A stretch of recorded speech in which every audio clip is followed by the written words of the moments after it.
السلام علیکم ورحمۃ اللہ وبرکاتہ۔ پیارے بچوں، ہم نے چیپٹر نمبر 1 پڑھا تھا، آیت نمبر 1 کا 10، جس کا ہم نے ترجمہ کیا اور ان کی تلاوت کی ان آیت مبارکہ میں۔ تو میں نے عرض کیا کہ ان آیت مبارکہ کے اندر سوال نمبر 1 یہ ہے، اس سبق میں مومنوں کی کیا صفات بیان کی گئیں، اور پھر اس کا جواب ہے۔ یہ سوال نمبر 1 وائٹ بورڈ پہ آپ کو نظر بھی آ رہا ہوگا کہ وائٹ بورڈ پہ لکھا ہوا ہے کہ سوال نمبر 1، اس سبق میں مومنوں کی کیا صفات بیان کی گئی ہیں۔ جواب کے اندر جب آپ نے اپنی کاپیز میں محفوظ کرنا ہے تو جواب میں سب سے پہلے ہیڈنگ یہ ڈالنی ہے، مومنوں کی صفات۔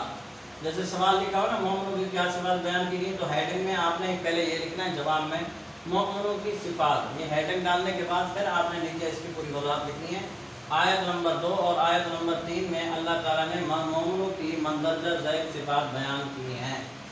مومنوں کی مندرجہ ذیل صفات بیان کی ہیں۔ نمبر 1، دل کا خوف۔ یہ میں نے جو صفات ہیں ان کے اوپر جو ہے نا میں نے ایسے لکیر کھینچ دی ہے اور وہ آپ کو نظر آ رہی ہوگی۔ 5 صفات ہیں۔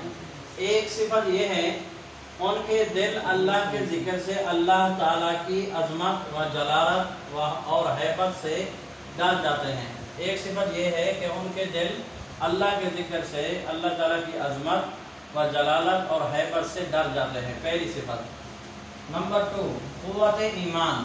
مومنوں کی ایک صفت یہ بھی ہے کہ جب ان کے سامنے اللہ کی آیات پڑھ کر سنائی جاتی ہیں تو ان کا ایمان اپنے رب پر اور زیادہ پختہ ہو جاتا ہے، اور وہ بلا چوچنا اپنے سر کو اللہ کے سامنے، اللہ کے حکم کے سامنے جھکا دیتے ہیں، اپنے سر کو اللہ کے حکم کے سامنے جھکا دیتے ہیں۔ یہ دوسری صفت ہے، صحیح ہے۔ تیسری صفت، اللہ پر بھروسہ۔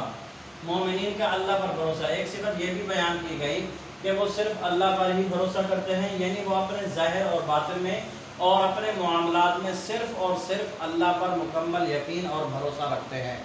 اللہ پر بھروسہ رکھتے ہیں، اپنے معاملات میں، اپنے ظاہر میں، اپنے باطن میں، سب چیز میں کیا ہے، اللہ پر ہی بھروسہ رکھتے ہیں۔ تیسری صفت مومنوں کی۔ اور چوتھی صفت، نماز کی پابندی، یعنی وہ نماز کو قائم کرتے ہیں، نماز کو قائم کرتے ہیں، نماز کی پابندی کرتے ہیں۔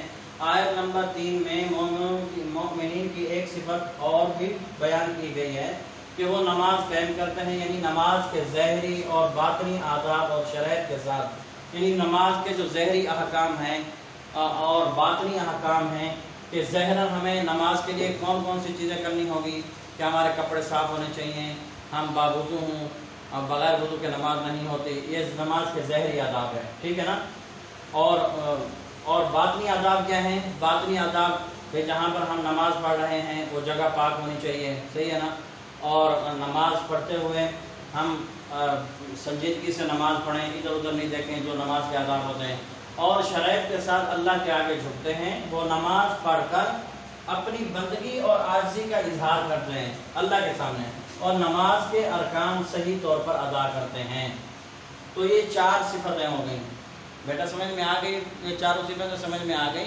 اور 5ویں صفت یہ ہے، صدقہ اور خیرات۔ مومنین کی ایک صفت اور بھی بیان کی گئی ہے کہ وہ راہ خدا میں خرچ کرتے ہیں، وہ صرف اللہ کی خوشی اور رضا کے لیے خرچ کرتے ہیں، اور ضرورت مندوں کی ضرورت کو پورا بھی کرتے ہیں۔ تو دیکھیے 5ویں صفت صدقہ اور خیرات کی بھی ہے کہ مومن جو ہے صدقہ خیرات، یعنی اللہ تعالیٰ کا جو مال ہے، اللہ تعالیٰ نے جو ان کو مال دیا ہے، ان کے مال میں سے، اللہ تعالیٰ کے دیے ہوئے مال میں سے وہ خرچ بھی کرتے ہیں اللہ کی رضا کے لیے، کہ جو ضرورت مند ہوتے ہیں اور جہاں پر انہوں نے صدقہ کرنا ہوتا ہے، صدقہ خیرات کرنا ہوتا ہے، تو اللہ کے دیے ہوئے مال میں سے وہ صدقہ خیرات بھی کرتے ہیں۔ تو یہ مومنین کی 5 صفات ان آیات مبارکہ کے اندر میں نے آپ کو پڑھائی، اور یہ 5 صفات وائٹ بورڈ پہ لکھی ہوئی ہیں، اور آپ نے اپنی کاپیز کے اندر ان کو ایسے ہی ان کو محفوظ کرنا ہے، ان کو لکھنا ہے، صحیح ہے، اور پھر ان کو ایسے آپ یاد کریں گے۔ سمجھ میں آ گئی بات بیٹا؟ جواب، اس سبق میں مومنوں کی کیا صفات بیان کی گئی؟ جواب، مومنوں کی صفات۔ آیت نمبر 2 اور 3 میں اللہ تعالیٰ نے مومنوں کی مندرجہ ذیل صفات بیان کی ہیں۔ نمبر 1، دل کا خوف۔ ایک صفت یہ ہے کہ ان کے دل اللہ کے ذکر سے اللہ تعالیٰ کی عظمت و جلالت اور ہیبت سے ڈر جاتے ہیں۔ نمبر 2، قوت ایمان۔ مومنوں کی ایک صفت یہ بھی ہے کہ جب ان کے سامنے اللہ کی آیات پڑھ کر سنائی جاتی ہیں تو ان کا ایمان اپنے رب پر اور زیادہ پختہ ہو جاتا ہے اور وہ بلا چوچرا اپنے سر کو اللہ کے حکم کے سامنے جھکا دیتے ہیں۔ اللہ پر بھروسہ، نمبر 3 اللہ پر بھروسہ۔ ایک صفت یہ بھی بیان کی گئی کہ وہ صرف اللہ پر ہی بھروسہ کرتے ہیں، یعنی وہ اپنے ظاہر اور باطن میں اپنے معاملات میں صرف اور صرف اللہ پر مکمل یقین اور بھروسہ رکھتے ہیں۔ نمبر 4 نماز کی پابندی۔ آیت نمبر 3 میں مومنوں کی ایک صفت اور بھی بیان کی گئی کہ وہ نماز قائم کرتے ہیں، یعنی نماز کے ظاہری اور باطنی آداب اور شرائط کے ساتھ اللہ کے آگے جھکتے ہیں اور اپنی بندگی اور عاجزی کا اظہار کرتے ہیں اور نماز کے ارکان صحیح طور پر ادا کرتے ہیں۔ نمبر 5 صدقہ و خیرات۔ مومنین کی ایک اور صفت بھی بیان کی گئی، وہ راہ خدا میں خرچ کرتے ہیں، وہ صرف اللہ کی خوشی اور رضا کے لیے خرچ کرتے ہیں اور ضرورت مندوں کی ضرورت کو پورا کرتے ہیں۔ تو آپ اس کو لکھ لیجئے اور پھر ہم سوال نمبر 2 کی طرف چلے جائیں گے، اور سوال نمبر 2 بھی پھر میں آپ کو لکھواتا ہوں، وہ بھی آپ اس کے ساتھ سوال نمبر 2 بھی آپ لکھ لیں گے۔ صحیح ہے بیٹا، آپ اس کو لکھ لیں، پھر اس کے بعد ہم اس کو سوال نمبر 2 کی طرف جائیں گے۔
تو پیارے بچوں، آپ نے سوال نمبر 1 اپنی کاپیز میں محفوظ کر لیا، تو میں آپ سے عرض کر رہا تھا کہ اس کے بعد ہم سوال نمبر 2 کی طرف جائیں گے۔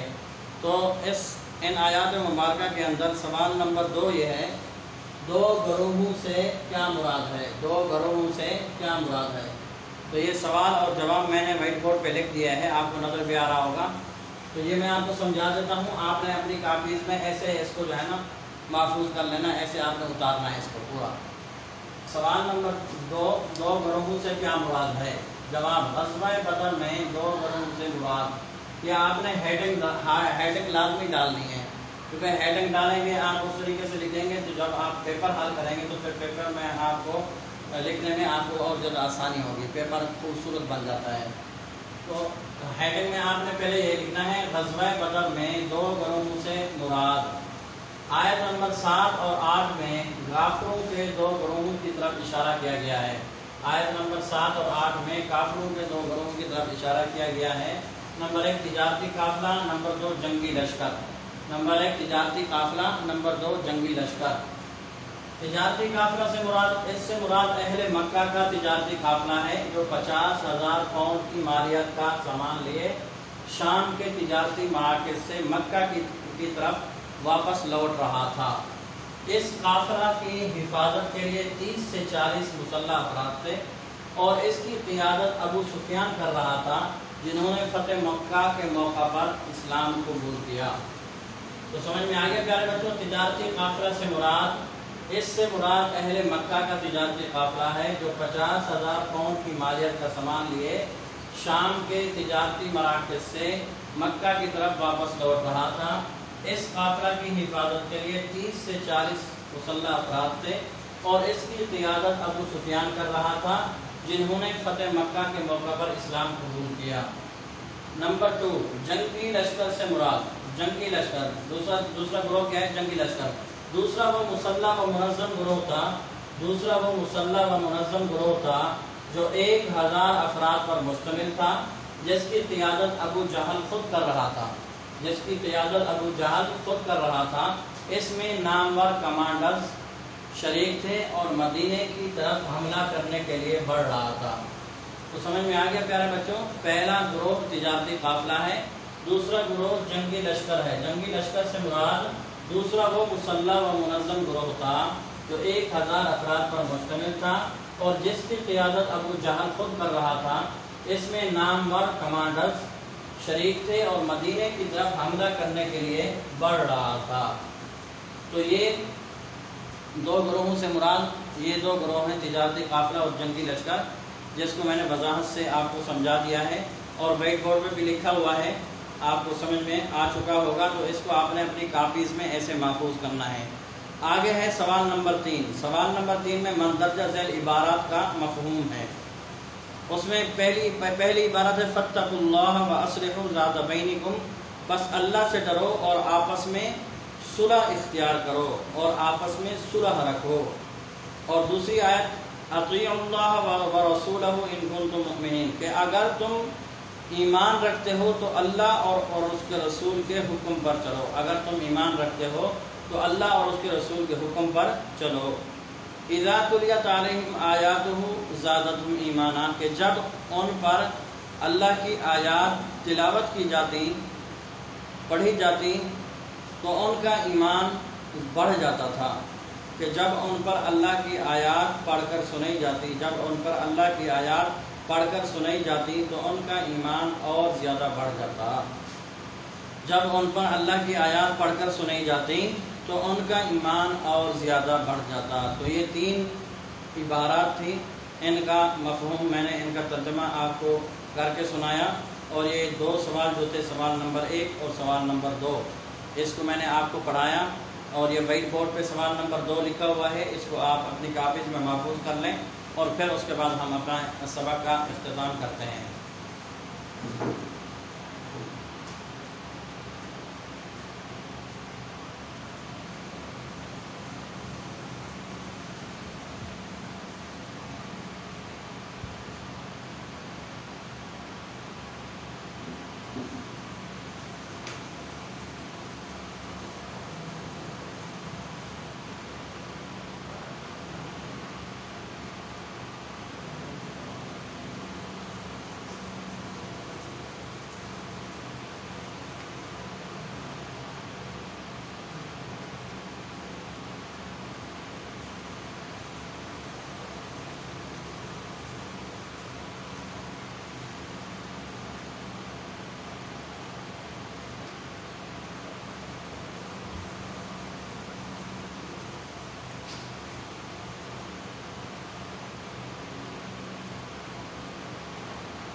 جی بیٹا، آپ نے لکھ لیا سوال نمبر 2 کو اپنی کاپیز میں، شاباش۔ تو ابھی سوال نمبر 1 اور 2 اور 3 یہ میں نے آپ کو وضاحت کے ساتھ بتایا ہے اور سمجھایا بھی ہے۔ اگر پھر بھی آپ کو کوئی بات سمجھ میں نہیں آ رہی تو کمنٹ میں آپ اس کی چھوٹی سی ویڈیو بنا کر ہم سے پوچھ سکتے ہیں۔ کوئی بھی بات آپ کو سمجھ نہیں آئے تو اس کو آپ جتنی مرتبہ بھی پوچھیں گے ہم اتنی مرتبہ آپ کو بتائیں گے، صحیح ہے نا؟ تو بات پوچھنی ضرور ہے، جو بات آپ کو سمجھ میں نہ آئے تو آپ نے ضرور اس کو پوچھنا ہے، تاکہ آپ کو یہ شک نہ رہے اور کوئی بات ایسی نہ رہے کہ آپ کو سمجھ نہ آئی ہو اور سبق ہم آگے چلا لیں۔ تو اس لیے جو ہے نا توجہ سے آپ سبق سنیں بھی صحیح، سمجھیں بھی صحیح، اور اس کو اپنی کاپیز کے اندر محفوظ بھی کریں۔ اسی کے ساتھ ہی میں اپنے سبق کو ختم کرتا ہوں، آپ سے اجازت چاہتا ہوں۔ السلام علیکم ورحمۃ اللہ وبرکاتہ۔